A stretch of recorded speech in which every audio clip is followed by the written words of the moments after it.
دار ہیں جی، جن کو باقاعدہ طور پہ وردیاں پہنائی گئیں اور یلوش کلر کی، اور ان کو تیار کیا جا رہا ہے سیکورٹی کے نام پہ. وہ تعداد ہے 10,000. تو اس لیے یہ ساری اسٹیٹ مشینری کو مفلوج کرنا چاہتے ہیں مختلف شاہراہوں پہ، ریلوے ٹریک پہ اور مختلف جگہوں پہ دھرنا دے کے.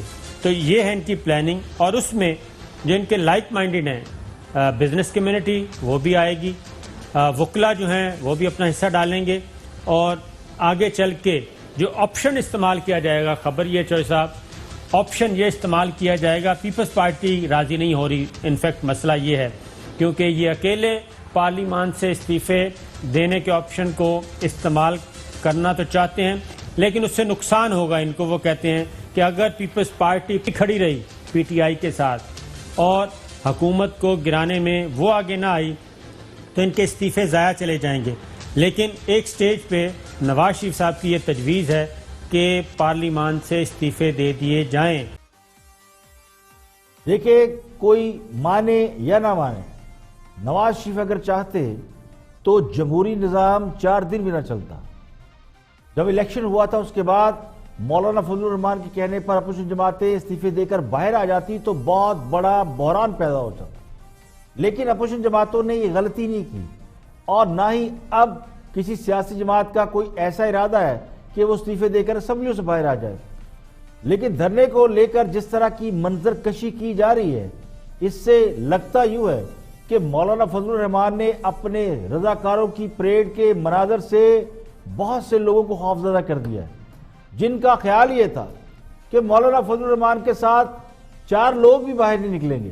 مولانا نے انہیں صرف 10,000 رضاکاروں کا ٹریلر ہی دکھا کر خوفزدہ کر دیا. اب وہ دوسروں کو بھی ڈرانے کی کوشش کر رہے ہیں، اور دھرنے کے حوالے سے حکومت کا حمایتی میڈیا ابھی سے پروپیگنڈا کرنے میں مصروف ہو گیا ہے کہ دھرنا پرامن نہیں ہوگا. حقیقت یہ ہے کہ یہ تمام بڑی پولیٹیکل فورسز ہیں یا مذہبی جماعتیں ہیں، چلے سیاسی جماعتیں نہ صحیح لیکن مذہبی جماعتوں کو اگر آپ دیکھیں تو انہوں نے اپنی رضاکار فورسز بنا رکھی ہیں، جس سے وہ اپنی جماعتوں کو، اپنی جماعت کے اجتماعوں کو اچھے طریقے سے کنٹرول کرتے ہیں. چاہے وہ مولانا الیاس قادری کی جماعت ہو، یا پھر خادم حسین رضوی کے لوگ ہوں، یا طاہر القادری کی جماعت ہو.